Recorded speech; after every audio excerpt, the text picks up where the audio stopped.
Get 5 coffins ready.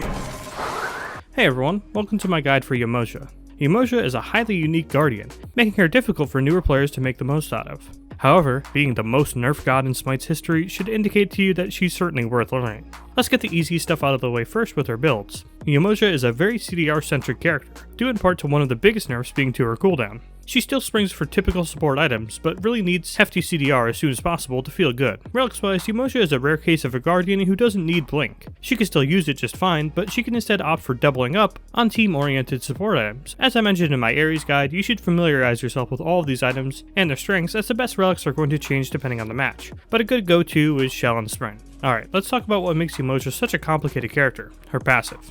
Yemoja's basic attacks are ranged. Now I know that's a lot to take in, so I'll give you a moment. Okay, that's not all they do. They also apply a neat little heal.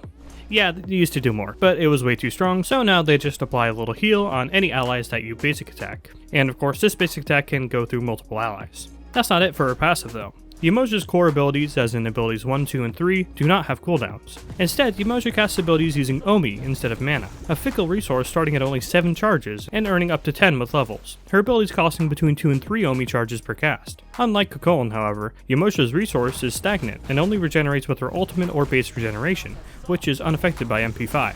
Speaking of which, like Kukulkan, mana and MP5 are converted to health and HP5 respectively. Here are the numbers for everything in her passive as they stand, which I'm sure will be changing again soon. And again, like Kukulkan, never buy mana pots. Ever. So this is at the core of what makes Yemoja difficult, making the most out of and managing her Omi bar. Let's get into what makes it both an asset and a downfall at the same time with her first ability. First, Yemoja fires a circle projectile that lands in an AoE, then it bounces again, and finally splits off in all 8 directions. The first 2 hits dealing damage and slowing, the final smaller projectiles dealing damage as well. Of course, subsequent hits on the bounces dealing reduced damage. A weird ability that's going to take some time to get used to. No ability in the game is quite like it, and the speed is much slower than most of the abilities in SMITE, but once you get it down, it's pretty simple to use. Realistically, you always want to try and hit the initial bounce to start off, then slowly try extending your range and trying to hit with that second bounce as well. This ability is all about Yemoja spacing herself properly to get the most out of both bounces. And again, when you're first starting, just focus on hitting that first bounce, then spreading out its usage from there. You may have noticed that the ability's icon changed after the casting. This is because Yemoja's first ability becomes a completely different ability every time it is cast. After the bouncy version is used, Yemoja's first ability becomes another very unique ability in SMITE. Yemoja fires beams down, each dealing damage and slowly converging towards the center. Once the beams converge, they become a single high damaging beam that stuns any enemy's hit. This ability functions more simply, but it will take some time to get used to as well. You still need to lead the ability a bit and predict movement to get the stun every time. Of course, the other version of your one helping you hit this one, thanks to the slow. While these two abilities work great together, keep your Omi energy in mind here. Early on, going one into the other is going to cost about half your energy bar. Not bad if you're at max energy and hit both, but miss one of these abilities and it's a pretty big loss. A lot of the time, it's best just to pace yourself with these abilities, and only double or even triple up on them when you know your teammates can help you turn it into a kill.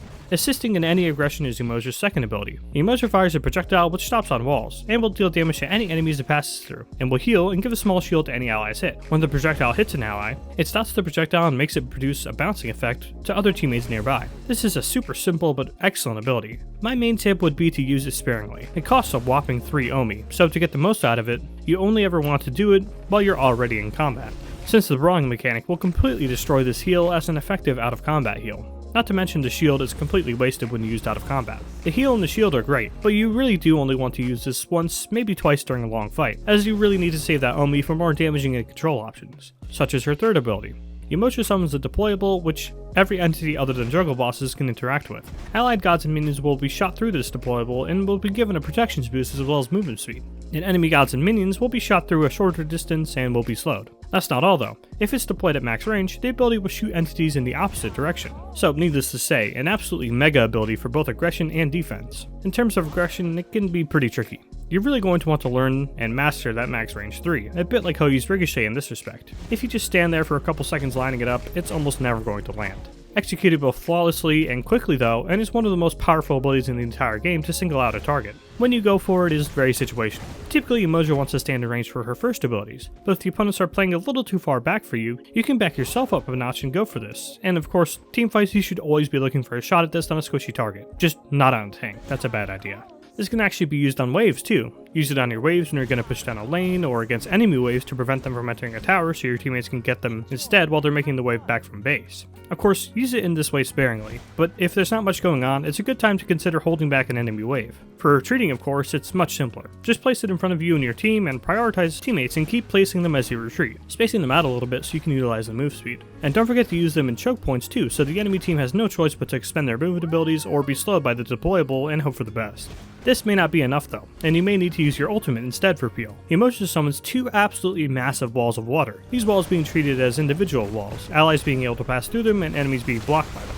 Just as importantly though, Yemoja has the Omi regeneration so long as the walls are up and she is inside of it, and if she leaves the walls, the regen persists for up to 4 seconds, giving her a potential for 9 seconds of total regen time, meaning for a short period you're finally free to relentlessly spam all of your 0 cooldown abilities while the walls are active, and for a short time after they come crashing down. After 5 seconds the walls come down, they meet at the center and deal damage to any enemies inside. This ability also costs 0 Omi to cast. This ability is absolutely mega for a multitude of reasons. Firstly, if placed well, it can completely block sections of the jungle or full lanes that no other wall in the game can, and vice versa, allowing walls to trap gods in areas where they'd normally be safe. This will take some practice to get right, and trust me, you'll need to get it right with this ability with an absurd 140 second cooldown. The number 1 rule is that you pretty much always want to use it at an angle to try and stop whoever you can, in about the middle of the ability. And of course, the moment the walls do catch anyone, it's combo city for Yemoja and she just completely locks down anyone caught. Well, in theory anyways. They are walls, so they can be left or teleported over by a multitude of characters, so you need to keep those abilities in mind before casting, as unlike Odin's Gauge, there's no repercussions for leaving the walls. Characters with dashes of course have their shot too, but don't forget to try and body block those who try to escape at the end of your walls, and use your third ability at max range to catch anyone who tries to escape. Don't forget, there's no risk to using it thanks to that crazy Omi regen. Speaking of which, you do genuinely want to start spamming as soon as the ultimate kicks in, both in trying to keep people in your walls or chasing them down if you weren't able to catch anyone in them or if they've escaped. You do want to try and lock people down on the walls, but if you place a bad one, don't be afraid to just leave it and focus on teamfighting instead with your extreme ability spam and regen. Here's a few examples of combos with Yemoja.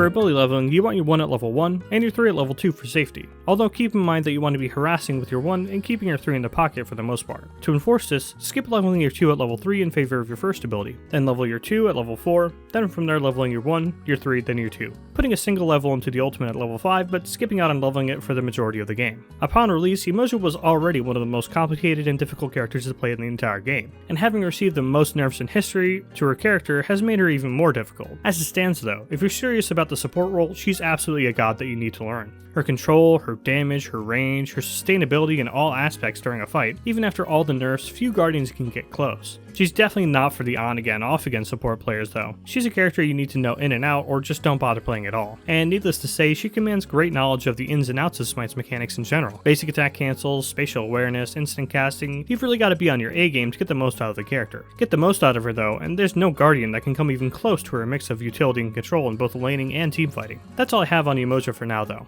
Thanks for watching.